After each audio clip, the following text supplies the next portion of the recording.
Welcome to One Tired Teacher, episode 209, 12 Insider Ideas to Sensationalize Science. So today I am bringing you a collaborative group effort blog post, but I'm bringing it to you on the podcast. This podcast episode is a combination of some incredible teachers who are also teacher authors, or as I like to call them, teacherpreneurs, teachers who have started their own business. I think they are so brilliant and so motivating, and I'm excited to share this collaborative effort of coming up with some ideas to make science sensational. And you know how I feel about science. It gets me so excited, and I love to talk about science. So we are going to dive into that today. I do want you to know that this collaborative blog is being housed on the OWL Teachers website. That's Tammy DeShaw. She's incredible. She also happens to be one of my personal friends and a person that I absolutely adore. And she has an adorable website. So you're going to want to check that out, theowlteacher.com. I'm going to link to it in the show notes, and then you can see for yourself some of the incredible contributions that people made to this blog post. So I'm excited about that, and I hope you stick around.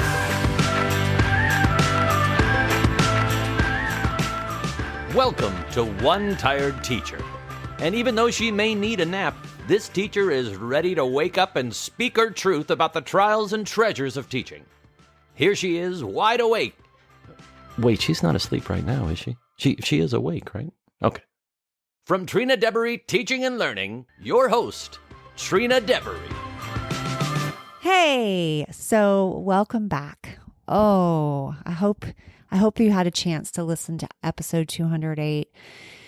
It was a hard one, lots of emotions, and if you had to skip it, that's okay too, because sometimes we do. Sometimes we have to skip it. Sometimes it's not beneficial for us to relive hard, uncomfortable moments. But sometimes it's important to share our voice, spread the word, talk about this so that we can support one another and we don't feel alone, because sometimes when we feel victimized,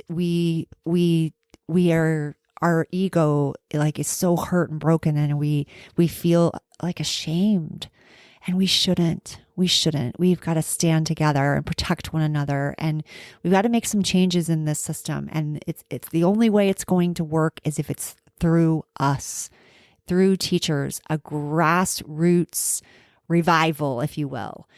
Anyway, okay. So today I want it to be a lot on the bright side. And so we're going to look at a collaborative effort, which means, people have come together and shared their little snippets of information about science and making it a sensational experience for kids. And I am excited about this collaborative process. We'll be writing a blog all together once a month.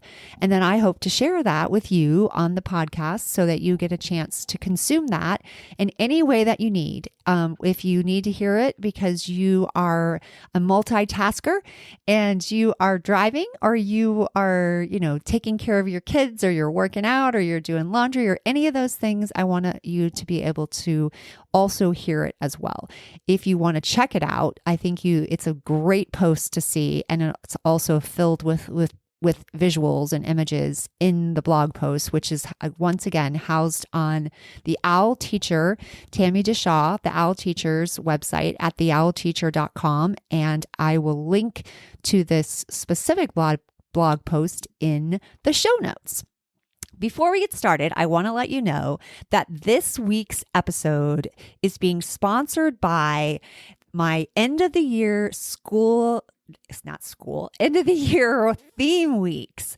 And I have a bundle of theme weeks. Many people have asked me, can I get, more than one? And at first I was a little hesitant because there's some similar activities in each packet. Like every single theme has a reader's theater. It's not the same because it's a different theme. I've got a cowboy theme. I've got a sports theme, camp. I've got beach, Western, I think I said that with cowboys. Superheroes. That's the one I'm thinking of. So there's like, I believe 5 different themes. And so some of the activities are similar across, like we do a bubble day, a science day in each one of the themes. So that would be repeated. So you wouldn't be able to have like 2 or 3 weeks of activities because some of them you would be repeating. There's still a lot of things that are different, a lot of differences in the math. There's some different reading activities, some different writing, not all though. So it's a variety, but I still think if you are wanting to do multiple theme weeks or you're using it for summer school or you want more than the last week of school covered, then I think it can be a good idea.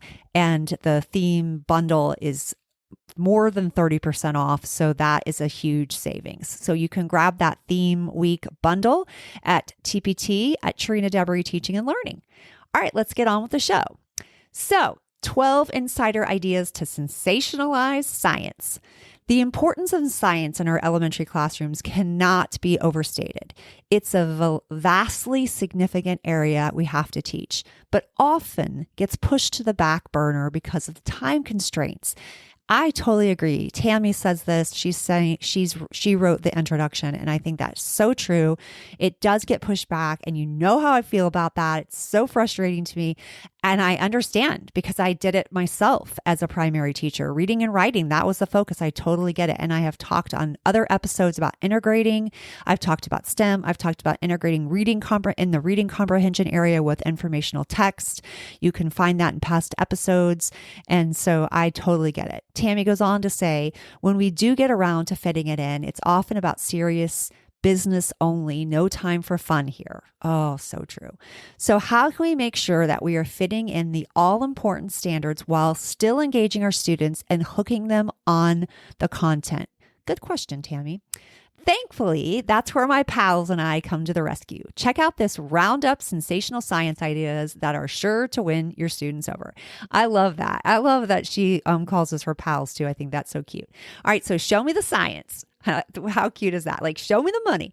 Show me the science. Science is one of those subjects that can get pushed to the back if you're not remembering to do it, Lee says from the Appalicious Teacher. And we know Lee. Lee was a co-host for a while on One Tired Teacher.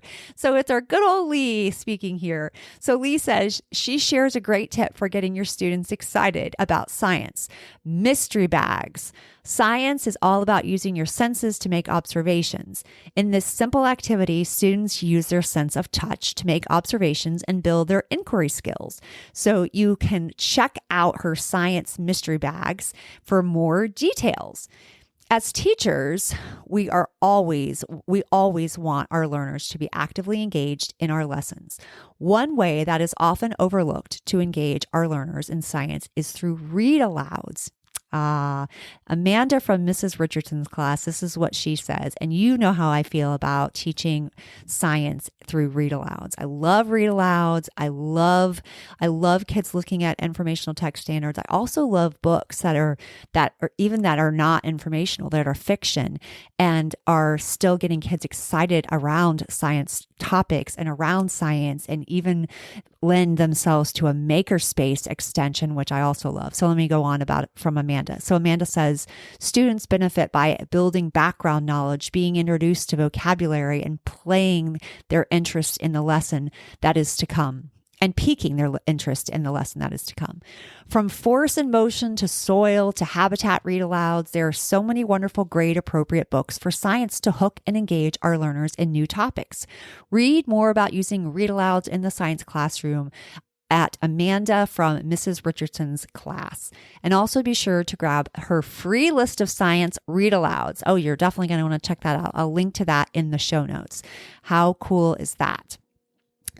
And then we have Michelle from Apples and ABCs. Michelle says, one way to get students excited about science is having a science lab on Fridays that is hands-on science experiments. Woohoo! You can dress up in lab coats. I love it. Michelle, I think you might be my new soulmate. I love when kids get to dress up in lab coats. I used to do that in my classroom. And before I could actually afford those like gauzy kind of thinner lab coats that I actually did get later on. But in the beginning, I bought white button-down shirts from from Goodwill. And everyone had one of those white, and it worked perfectly. And it was so fun. They felt like they were getting into their science gear. And then I got those lab coats. I think they might have been donated. I don't think I bought all those. I think they were donated, and that was even more fun. You can dress up. So, Michelle says, you can dress up in a lab coat and goggles and create a magical science moment for your students. Michelle from Apples and ABCs finds lessons that are welcoming for the students to touch, explore, and try on their own. One tip she has is explaining the objective, defining the vocabulary, and establishing the rules for the materials. Then she lets the students explore in small groups. After they have made their observations, they come back and discuss with the whole group what they have found with their experiment. I love how she has this a little more open-ended, and she allows them to explore, and that there's not like a set, you're going to find this or that. Like, she allows them to come back and like share their experience. I love that. Thank you, Michelle. Then Macy says, from Saddle Up for second grade, Macy says, integrating science and math can be a powerful way to help students make connections between multiple subject areas. Integrating your lessons can help students develop a deeper understanding of both subjects and see the real-world applications of the concepts they learn. Marcy, did I say Macy? I meant to say Marcy. I'm sorry. Marcy from Saddle Up for second grade shares that science often involves problem solving and making predictions. Teachers can incorporate math by using read alouds. For example, Just a Second by Steve Jenkins is sure to be a classroom hit, especially if they enjoy learning about animals. Jenkins does a great job relating animal facts to concepts of telling time. Another example would be to integrate measurement and data with a science experiment, such as measuring plant growth over time or the change in temperature. I love how Marcy is talking about integrating subjects very much like STEM. And then Amy Lemons, another delight. All of these people are, but I actually know Amy on a more personal level. And Amy says, do you want to engage both your students' senses and scientific knowledge? One way to ensure student engagement is to incorporate hands-on activities into your science lessons or your lesson plans. When students can actively participate in the learning experience, it keeps them interested in the material. After all, it is hard to get bored when they are the ones leading the discovery. Amy Lemons suggests using experiments and demonstrates that make the learning process more interactive and memorable. For example, students experience a chemical reaction with an erupting apple, and all you need is an apple, food coloring, and baking soda. Check out a twist on this classic activity. And then she has a link. I'll also share that link in the show notes so that you can check that out. How cool is that? Then we have Ronnie from A Teacher's Wonderland. And Ronnie says, as a teacher, I understand how difficult it can be to engage all my students in the classroom. 3D project cubes have proven to be a great tool for engagement. 3D project cubes help bring the material to life by combining visual and physical elements with a colorful 3D cube. Ronnie from A Teacher's Wonderland suggests using 3D project cubes as part of a lesson or activity to help students solidify their understanding. This is great for biomes or learning about animals. Students find that it really helps them understand the concept quickly and accurately. 3D project cubes offer an engaging and fun way to get your students actively involved in their learning without compromising content quality. How cool is that? I've never even heard of 3D project cubes. I am going to have to check that out. Ronnie also has a link that talks more about this, and I'd love to see more about this, and I will link to that in the show notes. Then we have Molly, another friend of mine, Molly from Lucky Learning. Molly says, science is always the first thing to get wiped from a lesson plan, but we know it's students' favorite time of the day. Oh, Molly, you're right. And why does it get wiped? But she's right. Molly from Lucky Learning has learned that not all science lessons need to be complicated or filled with tons of materials. A quick lesson can be as simple as learning a song about the water cycle or a walk around the classroom to hunt for matter. Ooh, that's cool. And then me, this is what I said. Trina Debris from podcast One Tired Teacher. Trina says, it's so easy to feel, I don't know why I just said that. Trina says, come on. I said it's so easy to feel like there's not enough hours in the day to cover all the science units or even a single science topic when there is so much to teach. As a former second grade teacher of 16 years, I was a second grade teacher for 16 years. I talk about that. I say the best way to convert your classroom to a science classroom, even for just a few, the best way to convert your science classroom to a science classroom, even for just a few short minutes daily, is to focus on science concepts in your reading block. You knew I was going to say that. This way, teachers use intentional science content and don't choose random informational text while teaching informational literacy instruction, focusing on comprehension. Integration makes a lot of sense and can honestly be the only way to ensure that students are exposed to science topics and science lessons. In fact, the very basics of STEM, science, technology, engineering, and math, are an integration of multitude of disciplines and how they naturally interweave. I go on to share a great way to cover the content area of science at the grade level during your reading block so that you can steal back. You know, I say this a lot. You can steal back some of those precious minutes for hands-on inquiry-based science during your short science block. Hear more about this, how I successfully integrate science into the second grade classroom on episode 138. So you can check that out. I'll link to that in the show notes. Episode 138 was all about integrating science into the second grade classroom. Now we have Stephanie from the Simple Classroom. Stephanie says, working your science standards into your literacy block is a great way to make sure your students can get all the science exposure they need. But all of that nonfiction reading can get awfully dry. She is right. It can be, especially if you're finding materials that are kind of like, you want to find some exciting materials, which is one of the reasons that I wrote about each of the 9 subjects that we had, or topics we had to cover in science in second grade. I wrote it for second graders. I did it on purpose. Like, I have years of experience with 7-year-olds. So I know what kinds of things are interesting to them. And I wrote it specifically for them. I like to find interesting things so that they're engaged. I obviously don't want to read boring, dry things to students. So I agree with Stephanie. How can you keep your students excited about the science during your literacy block? Stephanie says from the Simple Classroom, she says she shares 3 tips for engaging students in science outside of the science block. Check out these creative writing prompts, read aloud titles, and more. So she shares a link to that, and I'll share that in the show notes. Then we have Angela from the Daily Alphabet. Angela says the pressure can be high with a limited time to get through your classroom material. Don't let science become one of those subjects you need more hours in the day for. Make it part of an integrated learning experience. You can incorporate science into your classroom's already packed schedule with ease. By connecting science with reading and writing tasks, students will benefit from increased curiosity and enthusiasm toward exploring scientific concepts. Incorporate hands-on experiments into daily activities like researching or listening exercises. You can unlock the potential of your students to learn about science without taking away too much precious lesson planning time. So Angela from the Daily Alphabet also says she believes that adding these experiences will help convince your students and you that science doesn't have to be boring, but can spark interest in new ideas for further explanation or exploration. How cool is that? Another simple way to keep students excited and engaged is to integrate art into your lesson plans. Love this.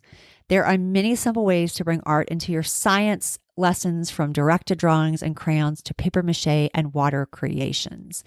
And then we have Jana from We Heart Teaching. She shares how she used art as a accumulating, I always say that wrong, activity for her parts of plant unit. Students were able to follow along with a directed drawing to design and paint their own flowers, including the parts they had to learn about in class.